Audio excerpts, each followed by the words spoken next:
Assalamualaikum warahmatullahi wabarakatuh. Pamirsa dina dangat ayana orang naraskeun hanca dongeng salah minantu bagian katujuh. Ieu anu nganggitna nyaeta Bapak Wahyu Adam. Sumangga supados teu nyangkolong teuing kana waktos wilujeng ngadangukeun. Buromlah sajongjongan ngahulang ngamanaan omongan Rostati minantuna tegeg teu meureunah jiga lain nyarita jeung kolot. Rasa rumasa teu kumawasa sanajan bari cicing di anak kandung, tapi bener aya nu leuwih hak sifatna Rostati pamajikan anakna. Bubuhan ayana di Buromlah anu geus loba luang datangna omongan kitu anu ditujukeun ka manehna teu jadi geuneuk maleukmeuk lantaran cek pikirna goreng balukarna pikeun rumah tangga anakna lamun dilawanan dan maksudna oge teu boga hate bengkok. Estu bener-bener nembongkeun manehna teh nyaah ka anak minantu tur rumasa ngahiji saimah jeung minantu. Goreng kasebutna lamun manehna sagala tampangeunna sagala disadiakeun karikop. Aci, Rostati setengah ngagorowok ngagerowan babuna. Mangga Enden, di Aci setengah lumpat nyamperkeun. Kenaon gawe ngejedog bae, nyokot wadah. Lain ngajejentul tepuguh. Rostati kurawed hasem mupus ke yang ambek-ambekan. Har ari Enden, apan bibi teh tadi di piwarang sadamel-damel nyamenda kawas kaki sareng sapatu den budi kalotor nyaku bibi teh dibersihan dikumbah. Menggeus tong loba carita cokot wadah keur angeun. Di Acih teu talang kesong sangku keur wadah angeun. Rostati nampanan setengah ngajewang. Sok wadah dieusian ku angeun rupana bayar Rostati rada lesang keur mah eusina angeun rada loba atuh blok bahe mecret kana sukuna. Aduh, da eta si Acih ngadon ngajentul ngamandoran. Buru-buru Bi Acih nyamperkeun aya kitu deui maonih norojol ti kamar reuwas ngadenge anakna ngagorowok. Buromlah oge kacida reuwaseun gancang nyamperkeun ka deukeut Rostati nu keur kekerepengan panas dina sukuna. Alah, cek bibi oge geulis keun urusan dapur mah ku bibi atuh. Dodoh teuing. Bi Acih bari nyokot beling sangku nu pepes terus ngebersihan urut angeun nu bahe ma onih ngarangkul anakna terus sina diuk dina kursi. Buromlah oge teu cicingeun ngan teu loba carita ngarios uyah ditinyuh ku Ciatah terus kumanehna dibalurkeun kana suku Rostati anu kapecretan ku cai angeun kalayan tulaten pinuh ku kadeudeuh. Rostati ambakna teu budal mentegeg tungtungna seueul kana angeun kesang tiis ngajarang celang dina tarang. Panonna peureum keur kitu kurunyung budi datang jiga nu terus rasa barang gawena teu tenang ngadak-ngadak hayang balik. Puguh mata kreuwas ningali Rostati keur pada ngagugulung ku indung jeung mitohana gawat kumanehna dipangku dibawa ka kamarna. Terus budi nyusutan kesang nu nyalangkurung dina tarang pamajikanana. Bi Acih, cing mawa cai bersih jeung sapu tangan. Mangga ieu Aden, sok tunda kunaon nu matak jadi kieu teh Bi? Budi bari nyecehan tarang Rostati. Sakapendak bibi mah dan teh sapertos nu kacida benduna. Tadi nu masak teh bibi sareng tuang ibu. Torojol enden ti kamar miwarang sadamel-damel nu sanes. Atuh masak digentos ku enden. Teterang kumaha angeun teh tamplok rupina manjur kana sampean Enden. Lajeng ku tuang ibu Aden teh dibaluran ku cai uyah. Ceuk Bi Acih bari nunjuk kana suku Rostati. Lain bendu teh bendu kasaha atuh. Ah duka ka bibi panginten. Sugan bibi boga salah. Da piraku Rostati ngambek teu pupuguh mah. Duh Aden, para luhun bibi moal kumawantun nyanggah pangersa parentah Enden. Asa teu gaduh lepat bibi teh. Nya, tos wae atuh. Cek Budi bari mere isarah ku isirah supaya Bi Acih kaluar ti kamar. Buromlah gancang nyieun deui angeun jeung deungeunna nyadiakeun keur dahar Budi dibantuan ku Bi Acih di dapur. Ari maonih jiga nu samar polah rek nyamperkeun ka kamar anakna ragu-ragu tapi sanggeus tilu balikan angkag ingkig bari ngagandong leungeun. Leos ka kamar anakna gek diuk dina sisi ranjang tunjangan suku Rostati. Ros, Ros, iya Kang Budi. Budi bari ngusapan silah Rostati pinuh kanyaa. Rostati bentak bari neuteut ka salakina. Kunaon Ros teh nepi ka kajadian kieu? Gerapek wakca balaka supaya Kang Budi terang. Jeung naon sababna nepi ka sampean juga ka banjur cai panas? Ceu Kang Budi mah, Rostati teu kedah kuprak-prak ku sorangan. Keur naon aya biaci ari kudu ku sorangan keneh mah. Barang gawe di dapur. Rostati ukur godeg juru panon merebay cipanon ngalembereh kana pipi nu semu beureum, manehna malik nu kangan Budi. Budi teu bisa maksa pamajikanana supaya nyarita karasa kagok pedah katungkulan ku mitohana. Tungtungna manehna ngahwelang teg dina hatena tangtu aya katugenah ti pihak indungna. Rek nyarita ka indungna sieun nyinggung da puguh eueuh deui tutureukeun. Salianti manehna hiji-hijina anak tunggalna. Atuh jiga pisan anu berat sabelah lamun mentog tea mah. Diantep lain antepeun lantaran salilana bakal rocet rumah tanggana. Dodo aja bet aya bae. Duh Gusti nu Agung, mugi pangnebihkeun tina pancabaya. Budi ngagarendang dina hate mumuntang kanu ngayuga manehna. Ros, ieu Ros, ulah pika melangan Kang Budi atuh. Kunaon Rostati teh cing pek nyarios? Kunaon geulis? Budi ngusap cipanon nu nyangkrung ku sapu tangan. Rostati malik bari neuteup seukeut. Datu kunanaon abdi mah. Pira aku teu pupuguh make nangis sagala. Abdi tadi rada reuwas kaseblok ku cai angeun. Kusaha kaseblokna? Ku nyalira. Da teu nanaon ayeuna mah. Tadi karaos panas, ayeuna mah henteu. Mung rada seueul. Hayu atuh urang tuang ari tos sae mah Ros. Puguh Kang Budi kadieunakeun. Sok boga rasa melang ninggalkeun Rostati teh. Cing Kang Budi mugi dipasihan katengtreman sabihara-bihari. Ditebihkeun tina balai sangkan urang ayem tentrem runtut rawut dina laki rabi. Mangga bae Kang Budi ti payun bilih hoyong tuang mah. Abdi mah rada seueul tembah Rostati bari peureum. Mangga geura tuang Aden keun si Nyai ku mak ditungguan. Ceuk maonih mitohana. Leos Budi kana meja makan paromana alum kusut balas mikir pipetaeun kumaha benerna. Da geus kapikir nu jadi sabab krisis rumah tangga manehna teh lantaran ayana indung jeung mitohana milu cicing di dinya. Beres dahar leos deui ka toko manehna teu loba carita pikiranana museur kana kaayaan di imah ka kolotnya kuduna ngadama-dama lantaran waktuna nembongkeun pamulang tarima kanu jadi kolot ka pamajikan puguh keur meujeuhna sono pageuh duriat gede perbawa kana kamajuan usaha tapi teu ku hanteu aya bae harungan kudu dising hareupan. Nyoni Neng aros teu kateterasan, buromlah nanya ti lawang kamar teu wanian asup ka kamar anak minantuna ngaragangan. Teu sawios-wios ece kantun seueulna. Geura taruang atuh parantos sayagi bilih kabujang tariis deui. Lajengkeun ti payun ece sawios abdi mah ti pangkara sareng pun anak tembal maoni. Teu loba carita leos bae buromlah ngalaan sangu keur biacih jeung keur manehna dibawa ka dapur. Ros, iya, mak geus lapar. Yo bareng dahar, meh seueulna gancang cager. Lain eta suku teu nanaon. Henteu, da tadi ngan kaceretan wungkul. Abdi mah bakat ku nafsu teu kedal jadi seueul. Kang Budi tos angkat deui. Karek leos, kade Ros ulah nepi kaden Budi ngambek ka urang.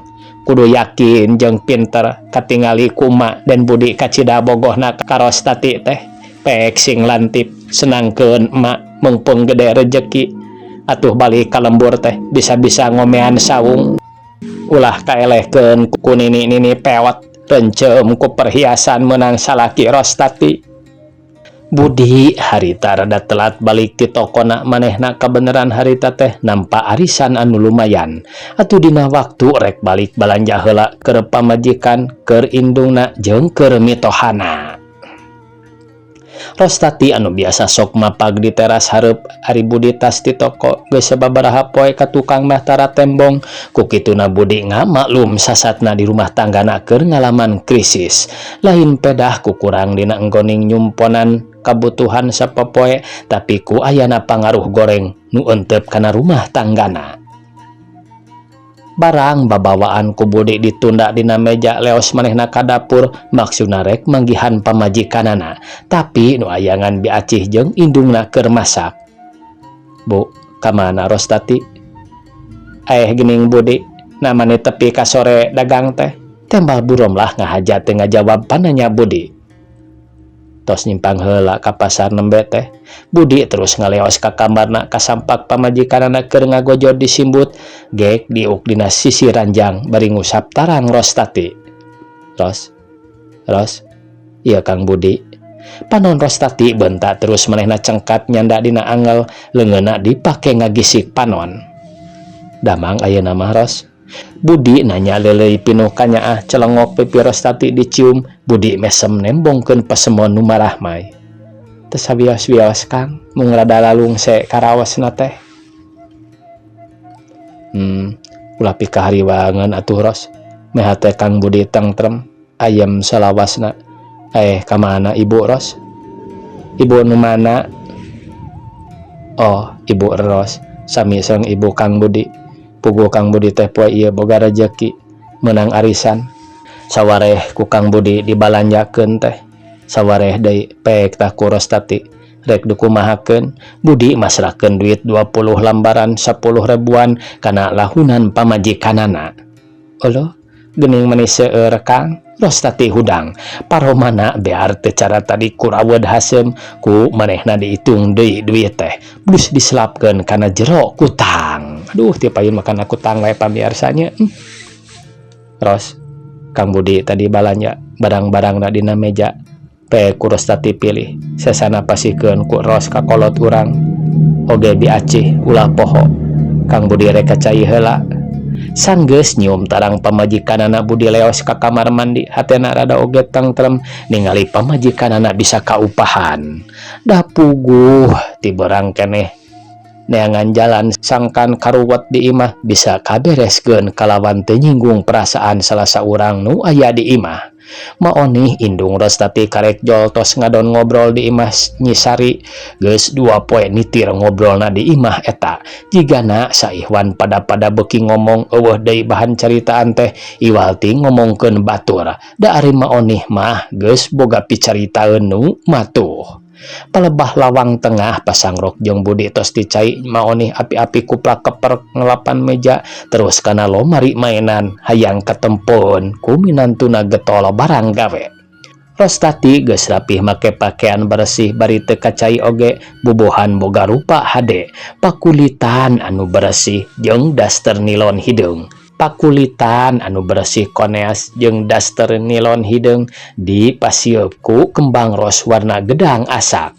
Kaluar ti kamar dituturkeun ku Budi maonih masih keneh ngelapan kursi maksudna meuli hate minantuna. Budi mesem lantaran hatena geus nyaho mitohana ukur nembongkeun laku kitu saharitaeun ngarah kapuji daek barang gawe.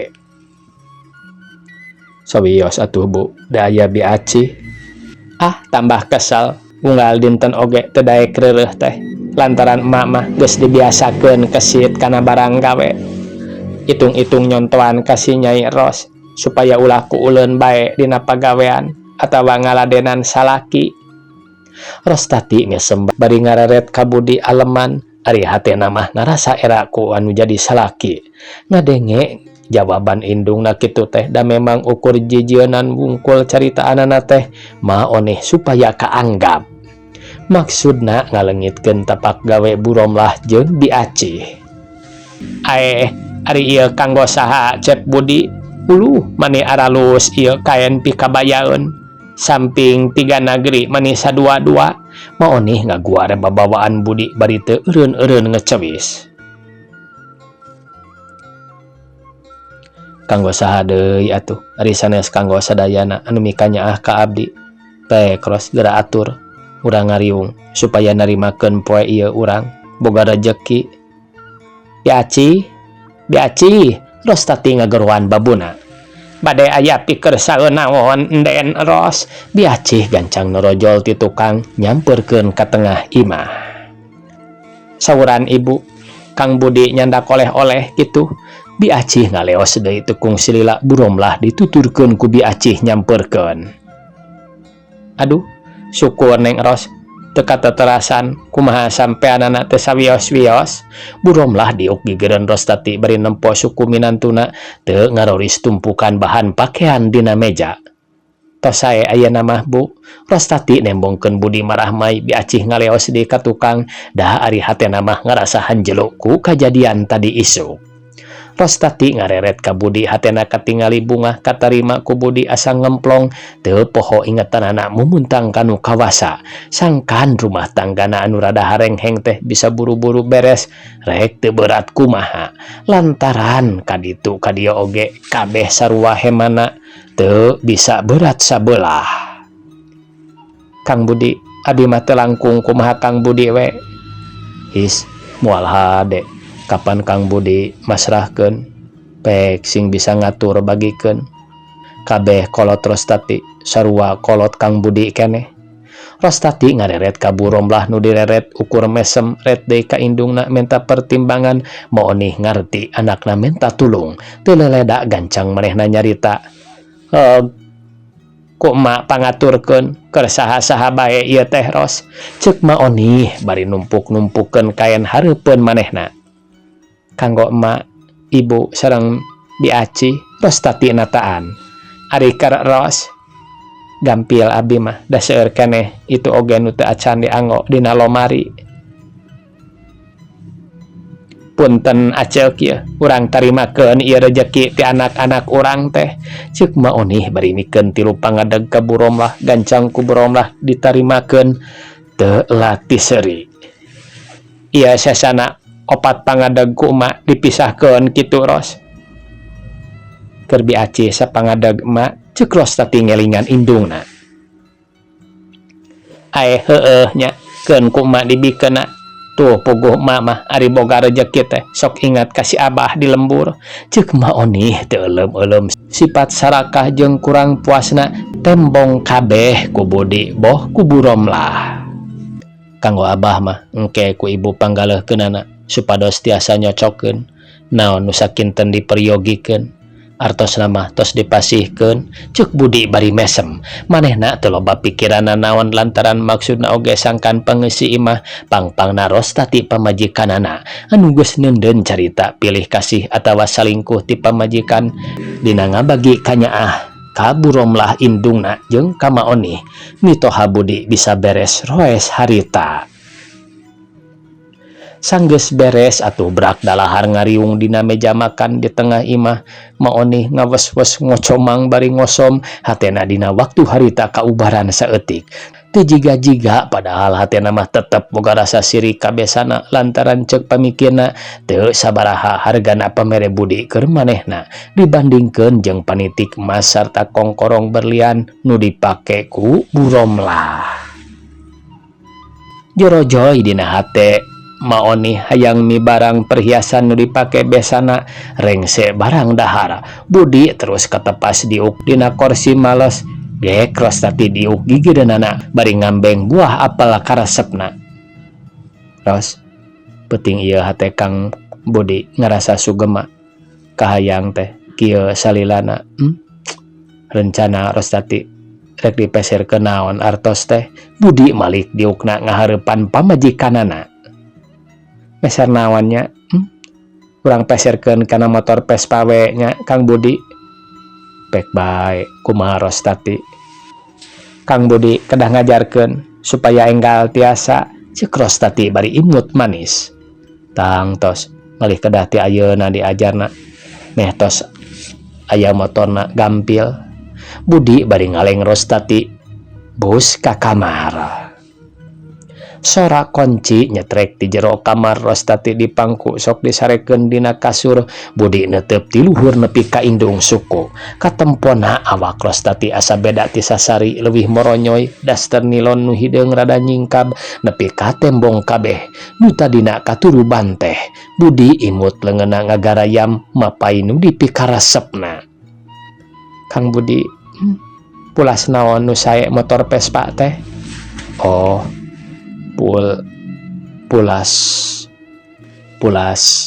pulas panci. Kumaha upami nu warna beureum? Oh, entong seueur nu tos gaduh awon jiga nu teu damang sasih burahay nu polas bodas atuh ulah jiga bandera nu atosan. Oh, eta atuh nu orange gedang asak. Buncelik bolotot.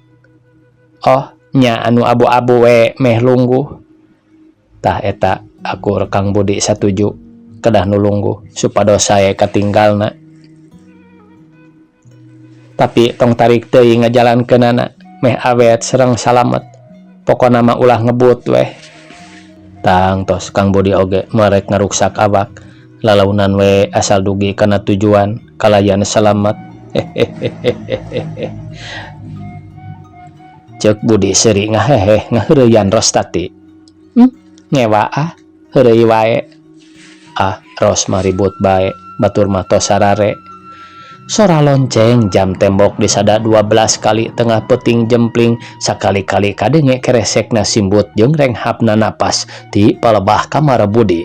Lat poho alam sakurilingna teu ingat kana sagala rupa kasusah anu pernah tumiba, sagalana kosong simpe ayana di jalma sarare. Geus jadi kebiasaan Budi hudang isuk-isuk brus mandi dina meja makan geus saya ge sangu goreng masih ngebul menang bi acihnya diakeun. Sanggeus beres Budi indit ka toko mawa sumangat anyar ayeuna manehna teu boga hate melang ninggalkeun nu di imah.